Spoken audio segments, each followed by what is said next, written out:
Hi friends, welcome to our channel. Friends, మనం ఈరోజు బయాలజీలో 6th చాప్టర్ అయిన రీప్రొడక్షన్ అనే చాప్టర్ గురించి తెలుసుకోబోతున్నాం. So let us begin our episode. ఏ మనిషికైనా జంతువుకైనా వాటి వారసత్వాన్ని పెంచుకోవడం అనేది వాటి లక్షణం. అప్పుడే కదా ఈ భూమి మీద ఎవరో ఒకరు జీవిస్తూనే ఉంటారు, ఒకరు చనిపోయినా కానీ. సో ప్రపంచంలో ఎవరో ఒకరు ఉన్నారు అనడానికి కారణం కూడా ఈ రీప్రొడక్షన్ ప్రాసెసే. సో అలాంటి రీప్రొడక్షన్ ప్రాసెస్ గురించి మనం ఈ వీడియోలో తెలుసుకోబోతున్నాం. So let us begin our episode. కొన్ని ఆర్గానిజమ్స్ అనేవి ఒక్కొక్క విధంగా వాటి ఆఫ్ స్ప్రింగ్స్ అంటే వాటి పిల్లలను రీప్రొడ్యూస్ చేస్తూ ఉంటారు. కానీ మ్యామల్స్ అంటే మనలాంటి మనుషులకు కొన్ని ఆర్గానిజమ్స్ అంటే కొన్ని మైక్రో ఆర్గానిజమ్స్ ఇలాంటివన్నీ ఉంటాయి కదా, వాటిలో ఉన్న రీప్రొడక్షన్ మెథడ్స్ అనేవి వేరే విధంగా ఉంటాయి. కొన్నిట్లో మనం అబ్జర్వ్ చేసినట్టయితే ఫ్రాగ్మెంటేషన్, బడ్డింగ్, ఫిజన్ ఇలాంటివన్నీ జరుగుతూ ఉంటాయి. అంటే వీటినే మనం అసెక్షువల్ రీప్రొడక్షన్ అని అంటూ ఉంటాం. సో ఒక్కొక్క ఆర్గానిజం అనేది ఒక్కొక్క విధంగా రీప్రొడక్షన్లో పాల్గొంటూ ఉంటుంది.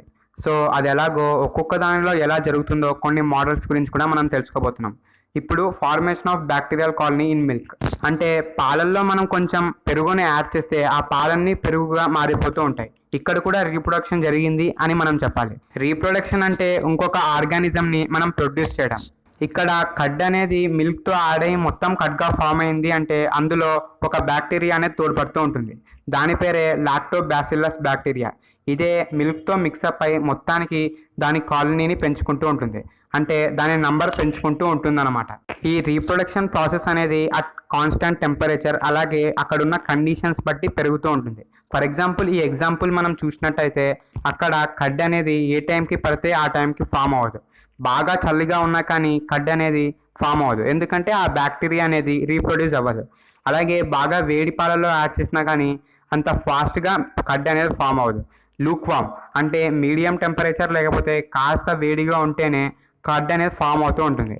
సో ఇక్కడ సూటబుల్ టెంపరేచర్స్లో మాత్రమే రీప్రొడక్షన్ అనేది జరిగి ఇంకొక ఆర్గానిజం లేకపోతే ఇక్కడ బ్యాక్టీరియా అనేది ప్రొడ్యూస్ అవుతూ ఉంటుంది. కొన్ని ఆర్గానిజమ్స్ అనేవి చాలా ఫాస్ట్గా రీప్రొడక్షన్లో పాల్గొంటూ ఉంటాయి, అంటే చిన్న ఏజ్లో కూడా అవి రీప్రొడ్యూస్ చేసే గుణాన్ని పొందుతూ ఉంటాయి. ఫర్ ఎగ్జాంపుల్ ర్యాట్స్ ఇలాంటివన్నీ చాలా ఫాస్ట్గానే రీప్రొడక్షన్లో పాల్గొంటూ ఆఫ్ స్ప్రింగ్స్ని ప్రొడ్యూస్ చేయగలవు. సరే, అసెక్షువల్ ప్రాసెస్ ద్వారా కొన్ని ఆర్గానిజమ్స్ ఎలా ప్రొడ్యూస్ అవుతాయో మనం ఇప్పుడు తెలుసుకోబోతున్నాం. ఫస్ట్ అసెక్షువల్ రీప్రొడక్షన్ అంటే ఏదో ఒక పేరెంట్ ఉంటాడు, అంటే ఇప్పుడు మనం పుట్టడానికి ఫాదర్ మదర్ అనే వాళ్ళు అవసరం. సో ఇక్కడ అసెక్షువల్ రీప్రొడక్షన్లో ఎవరో ఒకరు ఉంటే చాలు. ఫర్ ఎగ్జాంపుల్ ఫీజన్ జరుగో, బడ్డింగ్ జరుగో, ఫ్రాగ్మెంటేషన్ జరుగో కొన్ని ఆర్గానిజమ్స్ అనేవి ఒక పేరెంట్ ఉన్నా కానీ ఒక గ్యామెట్ ఉన్నా కానీ ప్రొడ్యూస్ అవుతూనే ఉంటారు.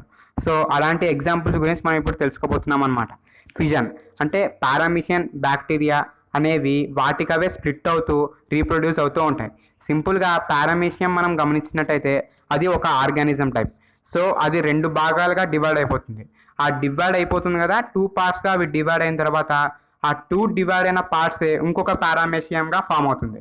సో ఇక్కడ ఒకే పారామిషియం అనేది 2 పార్ట్స్గా డివైడ్ అవుతే ఆ డివైడ్ అయిన 2 పార్ట్స్ అనేవి ఫుల్గా గ్రో అయి 2 ఆర్గానిజమ్స్గా మనం రీప్రొడ్యూస్ చేయగలం.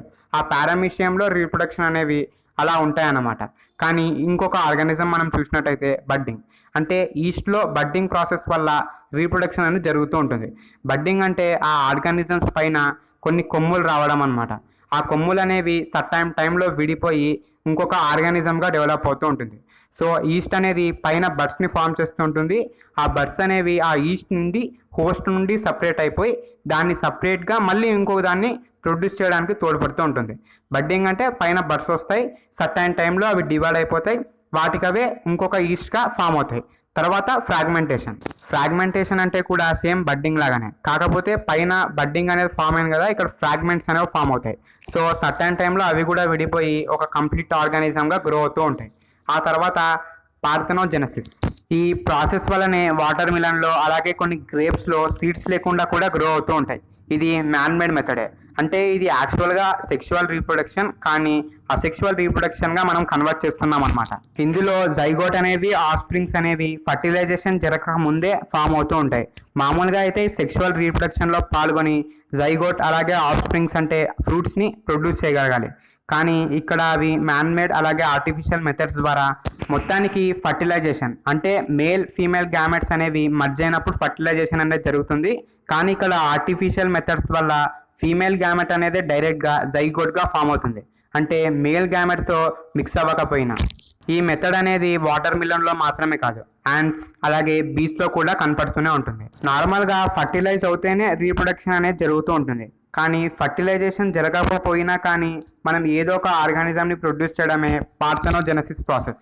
ఇందులో మైటాసిస్ అలాగే మియోసిస్ అనే ప్రాసెస్ అనేవి జరుగుతూనే ఉంటాయి. వాటి గురించి మనం తర్వాత తెలుసుకోబోతున్నాం. ఆ తర్వాత మనకున్న ప్రాసెస్ రీజనరేషన్. ఫిగర్ గమనించినట్టయితే ఒక కంప్లీట్ ఆర్గానిజం అనేది 2 పార్ట్స్గా డివైడ్ అయిపోయింది. మొత్తానికి అక్కడ 3 పార్ట్స్ ఉన్నాయి, 2 పార్ట్స్ మాత్రమే కాదు. సో పైన హెడ్ రీజన్ అనేది ఎప్పుడో ఒక టైంకి సూటబుల్ కండిషన్స్లో కంప్లీట్ ఆర్గానిజంగా ఫామ్ అయింది. అలాగే కిందున్న టెయిల్ రీజియన్ అనేది ఎప్పుడో ఒకసారి సూటబుల్ కండిషన్స్లో మళ్ళీ ఒరిజినల్ ఆర్గానిజం షేప్కి వచ్చేసింది. అలాగే మిడిల్ ఉన్నది కూడా ఎప్పుడో ఒకసారి కంప్లీట్ ఆర్గానిజంగా ఫామ్ అవుతూ ఉంటుంది. సింపుల్గా మనం ముందు చెప్పుకున్నట్టు ఫిజన్ ప్రాసెస్ లాగానే, కాకపోతే ఇది ఆర్గానిజమ్స్లో ప్లానేరియాలో జరుగుతూ ఉంటుంది. ఆ తర్వాత వెజిటేటివ్ ప్రాపగేషన్ గురించి మనం తెలుసుకోబోతున్నాం. వెజిటేటివ్ అంటే ప్లాంట్స్లో జరగడం అని అర్థం. సో ఇక్కడ న్యాచురల్ ప్రాపగేషన్ అలాగే ఆర్టిఫిషియల్ ప్రాపగేషన్స్ అనేవి వెజిటేటివ్ ప్రాపగేషన్లో సపరేట్ పార్ట్స్. సో వాటి గురించి మనం తెలుసుకోబోతున్నాం. న్యాచురల్ ప్రాపగేషన్ అంటే వాటికవే ప్లాంట్స్ అనేవి రీప్రొడ్యూస్ అవ్వడానికి తోడ్పడుతూ ఉంటాయి, అలాంటి ప్రాసెసెస్ అనమాట. అలాగే ఆర్టిఫిషియల్ ప్రాపగేషన్ అంటే నీకెందుకంత శ్రమ, మేము ఉన్నాం కదా అని మనిషి హెల్ప్ చేయడం అనమాట. సో న్యాచురల్ ప్రాపగేషన్ గురించి మనం తెలుసుకోబోతున్నాం. ఇక్కడ లీవ్స్ అంటే ఇక్కడ బ్రయోఫీలియం అనే ప్లాంట్స్ అనేవి ఎడ్జెస్ ఆఫ్ లీవ్స్లో ఇంకొక ప్లాంట్ని గ్రో చేయడానికి తోడ్పడుతూ ఉంటుంది. సో న్యాచురల్గా ఒక ప్లాంట్ అనేది అంటే ఇక్కడ బ్రయోఫీలియం అనేది ఇంకొక లీఫ్ ద్వారా ప్లాంట్ని గ్రో చేయడానికి తోడ్పడుతూ ఉంటుంది.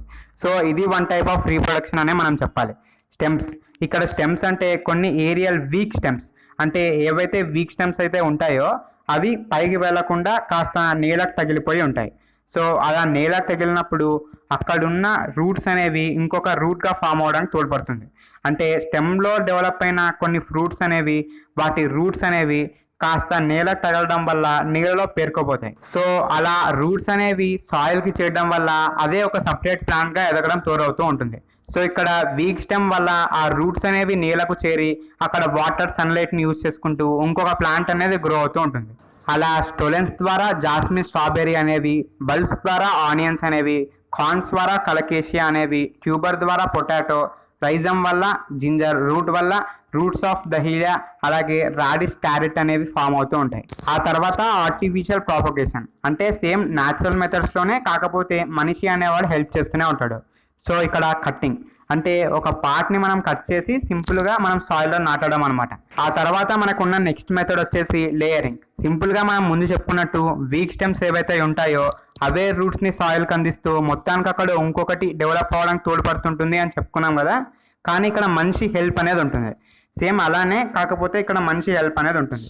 ఆ తర్వాత మనకున్న ప్రాసెస్ గ్రాఫ్టింగ్. గ్రాఫ్టింగ్ అంటే ఏం లేదు ఫ్రెండ్స్, 2 డిఫరెంట్ స్పీసీస్ని మనం అటాచ్ చేయడం అనమాట. అంటే ఇక 2 డిఫరెంట్ స్పీసీస్కి చెందిన 2 ప్లాంట్స్ని సెలెక్ట్ చేసుకుందాం. ఒక దాంట్లో మనం రూట్ సిస్టమ్ని సెలెక్ట్ చేసుకుంటాం, ఇంకొక దాంట్లో షూట్ సిస్టమ్ని సెలెక్ట్ చేసుకుంటాం. రూట్ సిస్టమ్ ప్లాంట్ ఏదైతే సెలెక్ట్ చేసుకున్నామో అందులో పైన షూట్ సిస్టమ్ని మనం కట్ చేయాలి. ఎందుకంటే అక్కడ రూట్ మాత్రమే మనం సెలెక్ట్ చేసుకుంటాం కాబట్టి. ఇంకొక సిస్టంలో అక్కడ రూట్ కాకుండా షూట్ మాత్రమే సెలెక్ట్ చేసుకుంటాం. సో రూట్ సిస్టమ్కి సపరేట్గా దాన్ని కట్ చేయాలన్నమాట. సో ఇక్కడ ఒకటి రూట్ సిస్టమ్ మనం తీసుకున్నాం, ఇంకొకటి షూట్ సిస్టమ్ మనం తీసుకున్నాం. ఆ 2 డిఫరెంట్ స్పీసీస్కి చెంది ఉన్నాయి. సో ఆ రెండింటిని ఇక్కడ మీరు స్క్రీన్ మీద చూస్తున్నట్టయితే ఆ రెండింటిని అటాచ్ చేశారు. ఆ విధంగా మనం అటాచ్ చేసినట్టయితే ఆ ప్లాంట్ అనేది different types of varieties of ఫ్రూట్స్ని లేకపోతే ప్లాంట్స్ని గ్రో చేయడానికి తోడ్పడుతూ ఉంటుంది. ఇక్కడ రూట్ సిస్టమ్కి చెందిన స్పీసీస్ ఏదైతే ఉంటుందో, అంటే ఇక్కడ మనం పైన సిస్టమ్ కట్ చేసి కింద సిస్టమ్ సాయిల్కి ఏదైతే కనెక్షన్లో ఉంటుందో దాన్ని స్టాక్ అంటాం. పైన అంటే ఏదైతే రూట్ సిస్టమ్కి డివైడ్ అయిపోయి దీంట్లో జాయిన్ అయింటుందో కొత్తగా, దాన్ని సియాన్ అంటాం. వీటికి ఎగ్జాంపుల్స్ మనం చూసినట్టయితే banana, pineapple, orange, grapes, rose అనేవి ఈ ప్రాసెస్ వల్ల కాస్త వరకు డెవలప్ అవుతూనే ఉన్నాయి. ఇవి traditional methods of artificial propagation. ఏవి కట్టింగ్, లేయరింగ్, గ్రాఫ్టింగ్ ఇవి ఉన్నాయి కదా, అవే ట్రెడిషనల్ మెథడ్స్ అంటారు. ఇక్కడ ఇంకొక కల్చర్ కూడా ఉంది, దాని పేరే టిష్యూ కల్చర్. అంటే సింపుల్గా మనం 2 ప్లాంట్స్ లేకపోతే 2 స్పీసీస్కి చెందిన ప్లాంట్స్ సెలెక్ట్ చేసుకున్నాం కదా, అక్కడ 2 స్పీసీస్కి చెందిన టిష్యూస్ని మనం సెలెక్ట్ చేసుకొని ఆర్టిఫిషియల్గా ప్లాంట్స్ని డెవలప్ చేసుకుంటూ ఉంటాం. సింపుల్గా టిష్యూస్ని మనం సెలెక్ట్ చేసుకుంటాం అనమాట. దాన్నే టిష్యూ కల్చర్ అంటారు. ఇక్కడ టిష్యూ అంటే తెలుసు కదా, టిష్యూ అంటే గ్రూప్ ఆఫ్ సెల్స్. సరే, నెక్స్ట్ మనం వెళ్ళిపోదాం. ఇక్కడ రైజోఫస్ గ్రోయింగ్ ఆన్ బ్రెడ్ మీరు చూడగలరు. సో ఇక్కడ బ్రెడ్ అనేది మనం అలాగే గాలికి వదిలేసినట్టయితే కొన్ని రోజులకు బయట ఫంగైని ప్రొడ్యూస్ చేస్తుంటుంది అని విన్నాం కదా, దాని పేరే రైజోఫస్ ఫంగై. సో ఆ రైజోఫస్ ఫంగై అనేది కూడా రీప్రొడక్షన్ జరగడానికి తోడ్పడుతూనే ఉంటుంది. ఆ రైజోఫస్ ఫంగై అనేది కొన్ని లేయర్స్ ఆఫ్ స్పోర్ట్స్ని బయటికి తీస్తూ ఉంటుంది బ్లడ్ నుండి. ఆ స్పోర్ట్స్ అనేవి రీప్రొడక్షన్ జరగడానికి తోడ్పడుతూ ఉంటాయి. సో ఇక్కడ పాలినేషన్ అనేది మీరు ఫిగర్లో చూడగలరు. సో అలా పాలినేట్ అయ్యి మొత్తానికి ఇంకొక ఆర్గానిజంని ప్రొడ్యూస్ చేస్తూనే ఉంటాయి. ఆ స్పోర్ట్స్ ఏవైతే ఫామ్ అయి ఉంటాయో ఆ లేయర్స్ పైన ఏవైతే టాప్లో ఉంటాయో ఒక్కసారిగా బ్లస్ట్ అయిపోతాయి, అంటే అవి పగిలిపోతాయి అనమాట. పగిలిపోయి అందులో ఉన్న ఫంగస్ అనేది బయటపడిపోతూ ఉంటుంది. ఆ బ్రెడ్ మీదే కాకపోయినా కవర్ మీదనో లేకపోతే నేల మీదనో ఫామ్ అవుతూ ఉంటుంది. అవి ఎలాగోలా కండిషన్స్, అంటే సూటబుల్ కండిషన్స్లో, అంటే టెంపరేచర్ అనేవి, దానికి తగ్గట్టు ఫుడ్ మెటీరియల్స్ అనేవి అన్నీ బాగానే ఉన్నాయి అనే టైంలో రీప్రొడ్యూస్ అవ్వడానికి తోడ్పడుతూ ఉంటుంది. సో ఇంకొక మెటీరియల్ అనేది మళ్ళీ ప్రొడ్యూస్ చేస్తూనే ఉంటుంది ఆ స్పోర్ట్స్ అనేవి. వీటి మనం బ్రెడ్ మీద బాగా అబ్జర్వ్ చేయగలం. మీరు బాగానే చూసే ఉంటారు, అదే ఒక యాక్టివిటీగా ఇచ్చారు. తర్వాత మనం చూసినట్టయితే స్పోరోఫిలం. దీని స్పెషాలిటీ ఏమంటే మనం బ్రెడ్ మీద మాత్రమే ఇలాంటి స్పోర్ట్స్ అనేవి ఫామ్ అవుతుంటాయి అని అనుకుంటూ ఉంటాం, కానీ ఫార్న్ అనే ఒక ప్లాంట్లో కూడా ఇలాంటివన్నీ జరుగుతూ ఉంటాయి. అంటే ఆ ప్లాంట్ ఏదైతే ఉందో ఫార్న్ అనేది, ఆ లీవ్స్కి వెనక భాగంలో ఇలాంటి స్పోర్ట్స్ అనేవి ఫామ్ అవుతూ ఉంటాయి. ఈ సిచ్యువేషన్నే మనం స్పోరాంజియా అని కూడా అంటూ ఉంటాం. కేవలం బ్రెడ్ మీద మాత్రమే కాదు, ఫార్న్ అనే ప్లాంట్లో కూడా ఇలాంటి విధానాలు అనేవి జరిగిపోతూ ఉంటాయి. సేమ్ అందులో లాగానే అవి బ్లస్ట్ అయి మొత్తానికి అటు సూటబుల్ కండిషన్స్లో రీప్రొడ్యూస్ అవ్వడానికి తోడ్పడుతూ ఉంటాయి. ఓకే ఫ్రెండ్స్, ఇప్పటిదాకా మనం కొన్ని మైక్రో ఆర్గానిజమ్స్లో అలాగే ప్లాంట్స్లో రీప్రొడక్షన్ అనేది ఎలా జరుగుతుందో తెలుసుకున్నాం కదా. నెక్స్ట్ సెక్షువల్ రీప్రొడక్షన్, అంటే మనుషుల్లో ఎలా జరుగుతుందో అలాగే ఫ్లవర్స్లో ఎలా జరుగుతుందో, ఫ్లవర్స్ అనేవి పాలినేషన్ ప్రాసెస్ వల్ల ఎలా రీప్రొడ్యూస్ అవుతూ ఉంటాయో, పాలన్ గ్రెయిన్ గురించి, లోపల ఓవరీలో ఏం జరుగుతుందో, పిల్లాడు ఎలా బయటకు వస్తాడో, వీటన్నిటి గురించి తెలుసుకోబోతున్నాం. ఆ వీడియో అనేది రిలీజ్ అయిన తర్వాత ఈ వీడియో ఎండ్ స్క్రీన్లో వేయబోతున్నాను, దాన్ని క్లిక్ చేసి మీరు చూడగలరు. దానికంటే ముందు మీకు ఈ వీడియో నచ్చినట్టయితే లైక్ చేయండి, అలాగే ప్రతి 10th విద్యార్థికి షేర్ చేయండి. మిగతా చాప్టర్స్ కోసం సబ్స్క్రైబ్ చేసుకుంటూ పక్కన ఉన్న బెల్ ఐకాన్ క్లిక్ చేయడం మాత్రం మర్చిపోకండి. Thank you for watching. Signing off. Bye bye.